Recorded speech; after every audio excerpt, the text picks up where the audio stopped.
Hebreos capítulo 10, versos 19 hasta el 25. El texto bíblico dice: así que, hermanos, tenemos libertad para entrar en el lugar santísimo por la sangre de Jesucristo, por el camino nuevo y vivo que Él nos abrió a través del velo, esto es, de su carne. También tenemos un gran sumo sacerdote sobre la casa de Dios. Acerquémonos pues con corazón sincero, en plena certidumbre de fe, purificados los corazones de mala conciencia y lavados los cuerpos con agua pura. Mantengamos firmes sin fluctuar la profesión de nuestra esperanza, porque fiel es el que prometió. Y considerémonos unos a otros para estimularnos al amor y a las buenas obras, no dejando de congregarnos como algunos tienen por costumbre, sino exhortándonos, y tanto más cuanto veis que aquel día se acerca. La carta a los hebreos fue escrita a un grupo de cristianos, quizá habitantes de Jerusalén, que era un grupo prácticamente reducido, los que quedaban en Jerusalén para aquel tiempo en el que es escrita la carta. Recordemos que ese es un tiempo de persecuciones. Es un tiempo en el que no solamente los judíos, sino también el Imperio Romano ha venido persiguiendo a los cristianos y ha venido desarrollando una serie de campañas en las cuales esos cristianos son perseguidos, son maltratados. El escritor del libro de los Hebreos hace un llamado a los hermanos hebreos para que no descuiden la salvación. En el capítulo 2 habla que no es conveniente descuidar una salvación tan grande que hemos recibido. Comienza a introducir a Cristo Jesús como el autor de dicha salvación. No solamente estaba el problema de las persecuciones religiosas, sino que también estaba el problema de los judaizantes, la secta que ahora trataba de que las costumbres religiosas judías continuaran y se tomasen las fiestas, se tomase la circuncisión, se tomase la observancia de ciertas reglas como base salvífica también.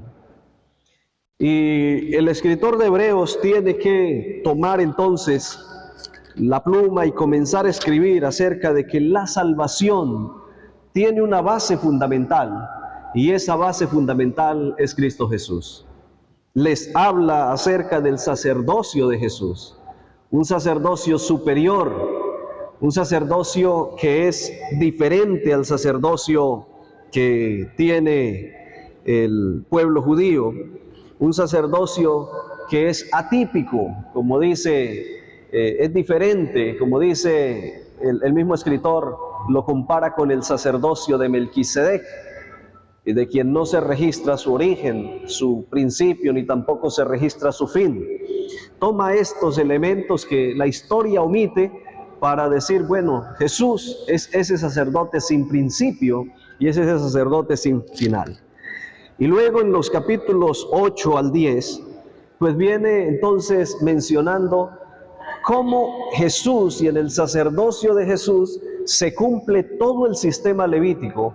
Y cómo no es ahora a través de la sangre de los toros y de los machos cabríos que vamos a ser justificados delante del Señor, que nuestros pecados van a ser perdonados, sino que es a través del sacrificio de Cristo Jesús. Habla en el capítulo 10 acerca del nuevo pacto.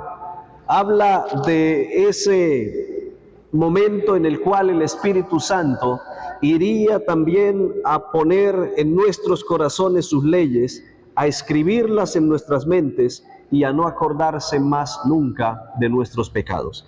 Así que el evangelio que el escritor de Hebreos está presentando es un evangelio que tiende a resaltar el ministerio de Cristo, tiende a mostrarle al pueblo judío los méritos de Cristo. En otras palabras, es el evangelio eterno, como veíamos en nuestra lección.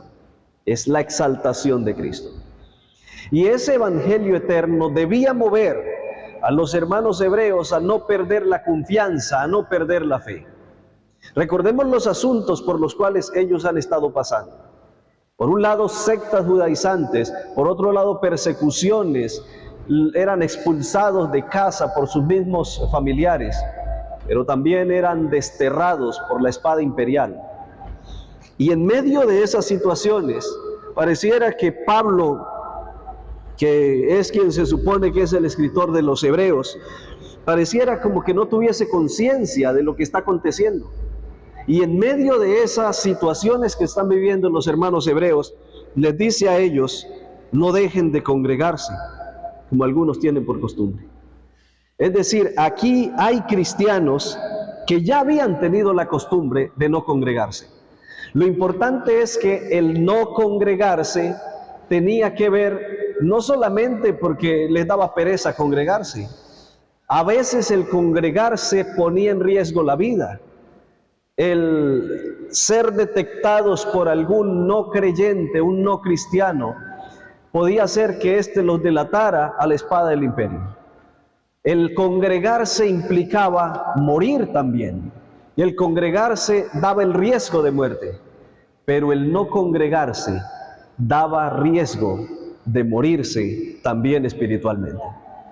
Así que Pablo está llevando a la iglesia, está llevando a los hermanos hebreos a una situación donde ellos deben hacer una elección.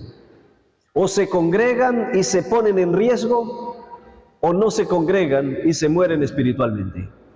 El apóstol les dice a ellos, tenemos abierto el lugar santísimo. Es la oportunidad que nunca habíamos tenido. Anteriormente el único que podía entrar al lugar santísimo, penetrar detrás del velo, era el sumo sacerdote.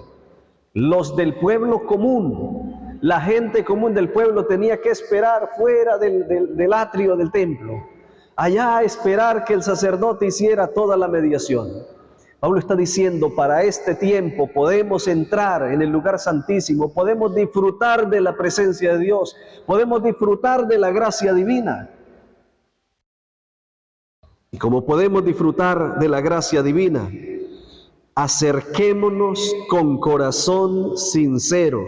El texto 22, en plena certidumbre de fe, purificados los corazones de mala conciencia y lavados con agua pura. Y el texto 23 dice, mantengamos firme sin fluctuar la profesión de nuestra esperanza, porque fiel es el que prometió. Y qué interesante, porque dice, mantener firme sin qué, sin fluctuar. Es decir, Pablo está diciéndole a los hermanos hebreos, no es bueno que ustedes, su fe se mantenga un día aquí y el otro día acá. La fe es necesario que se mantenga sin fluctuar. Así que el llamado es a mantener una fe firme sin fluctuar, que no fluctuar ante las presiones, que no fluctuar ante las persecuciones, que no fluctuar ante el riesgo de muerte. Le dice, manténganse firmes sin fluctuar, mantengan firme sin fluctuar la profesión de nuestra esperanza. ¿Por qué? Porque el que prometió es fiel. Y muchas veces a nosotros se nos olvida quién fue el que prometió. En medio de momentos de dificultad, en medio de esos momentos de angustia, se nos olvida quién es el que nos ha dado sus promesas, que es fiel. Y entonces, para que no se nos olvide, Pablo dice lo siguiente, considerémonos unos a otros, para estimularnos al amor y a las buenas obras. Si nosotros leemos el texto como es, el texto 25, quitemos ese número de allí y vamos a ver que es una sola frase. Solo hay una comita que separa el 24 del 25. Considerémonos unos a otros para estimularnos al amor y a las buenas obras, no dejando de congregarnos. Es decir, la forma como nos vamos a estimular al amor y a las buenas obras es no dejando de congregarnos. Y apreciados, cuando nosotros, cada uno de nosotros como cristianos, perdemos el interés por congregarnos, perdemos la oportunidad de mantener sin fluctuar nuestra esperanza. La falta de congregarnos hace que no se permita estimular ese amor y esas buenas obras en nosotros. Aquel cristiano que deja de congregarse es un cristiano que no puede estimularse al amor. Se convierte en un cristiano individualista. Se convierte en un cristiano que no le importa los demás, no le importa si el otro cae o permanece en pie. Se convierte en un cristiano que se centra en sí mismo. Y Pablo está diciendo que algunos han tomado esa costumbre, la costumbre de no congregarse. Y él dice, no dejemos de congregarnos. Considerémonos unos a otros. Cuando yo me congrego y veo al hermano que se congrega conmigo y veo que está pasando por situaciones difíciles, el solo hecho de estar aquí con él alabando, el solo hecho de estar aquí meditando en la palabra del Señor, ya hace que el hermano sea motivado también a continuar sin fluctuar su fe. Cuando nos reunimos para orar, cuando nos reunimos para orar juntos, para congregar juntos, para compartir juntos la palabra del Señor, para alabar juntos, hace esto que la iglesia se reavive, hace esto que la iglesia tenga un sentido mayor de comunidad. Y por eso Pablo decía, hermanos, algunos tienen por costumbre no congregarse, pero ustedes permanezcan sin fluctuar en la fe, en esa profesión a la cual ustedes han sido llamados. Y el texto dice, exhortándonos. O sea, no dejemos de congregarnos, sino más bien exhortándonos. Y nos exhortamos cuando nos congregamos en la iglesia, cuando nos congregamos en los grupos pequeños. De hecho, ustedes aquí esta noche están siendo exhortados a no dejar de congregarse. Pero el que no se ha congregado no puede ser exhortado. El que no se ha congregado no puede escuchar el mensaje de exhortación. Cuando usted se reúne en el grupo pequeño, es exhortado también y es estimulado al amor y a las buenas obras. Y dice el texto, y tanto más cuanto veis que aquel día se acerca. Irónicamente, entre más nosotros vemos que el día del Señor se acerca, la iglesia se congrega menos. Entre más vemos que el día del Señor se acerca, los cristianos apartan menos tiempo para congregarse. Y las circunstancias que estamos atravesando hoy no son para nada comparables a las circunstancias de la iglesia del tiempo de los hebreos. No son esas circunstancias. Y aún en medio de las circunstancias duras, Pablo está diciendo, no dejen de congregarse. Y mucho menos cuando ustedes ven que el día del Señor se acerca. En el texto 32, Pablo continúa diciendo, traed a la memoria los días pasados, en los cuales después de haber sido iluminados, sostuvisteis un fuerte y doloroso combate. Por una parte, ciertamente con vituperios y tribulaciones fuisteis hechos espectáculo, y por otra llegasteis a ser compañeros de los que estaban en una situación semejante. Porque de los presos también os compadecisteis, y el despojo de vuestros bienes sufristeis con gozo, sabiendo que teníais en vosotros una mejor y perdurable herencia en los cielos. Les pregunto, ¿estaba Pablo hablándole a una iglesia que le había tocado fácil la vida? ¿Está hablándole a una iglesia que fueron despojados de sus bienes y sufrieron con gozo? Está hablando a una iglesia que fue hecha espectáculo, que sufrió vituperios, que sufrió tribulación, pero que corría el riesgo de tomar como ejemplo la costumbre de no congregarse. En el texto 35 vuelve a apelar diciéndoles, No perdáis pues vuestra confianza, que tiene una gran recompensa. Apreciados hermanos, es fácil perder la confianza en un mundo como el de hoy. Es fácil perder la confianza y perder los ánimos de venir a la iglesia. Cuando llegamos y hay 2, cuando llegamos y hay 3, es fácil perder los ánimos. Pero dice el texto 35, no lo pierdan, porque tiene una gran recompensa. Es necesaria la paciencia, y ese término paciencia se traduce mejor como perseverancia.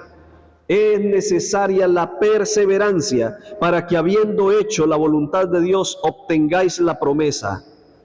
Texto 37. Porque aún un poco, y el que ha de venir, vendrá y no tardará.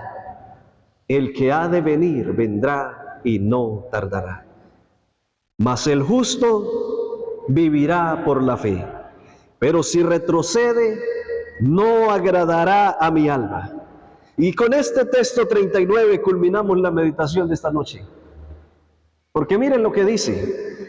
Pero nosotros no somos de los que retrocedemos para perdición, sino de los que tienen fe para preservación del alma. Quiera el Señor que ustedes y yo no seamos de los que retrocedemos, ni de los que nos dejamos contagiar de las malas mañas. La costumbre de no congregarnos. Algunos no se congregan porque les quedó la mala maña de la pandemia. Otros no se congregan porque ya tenían las malas mañas. Otros no se congregan porque dicen, ¿para qué me congrego si van poquiticos? Otros dicen, pero ¿de qué vale congregarme si aquí puedo poner un sermón aquí en la casa y entonces alimentarme desde aquí? Y Pablo está diciendo, nos congregamos para estimularnos al amor y a las buenas obras y para exhortarnos los unos a los otros. Y no está bien tomar como ejemplo de algunos esas malas mañas de no congregarnos. Así que nos está llamando a que no seamos nosotros de esos que adoptan malas mañas, de aquellos que retroceden para perdición, sino de los que tienen fe para preservación del alma.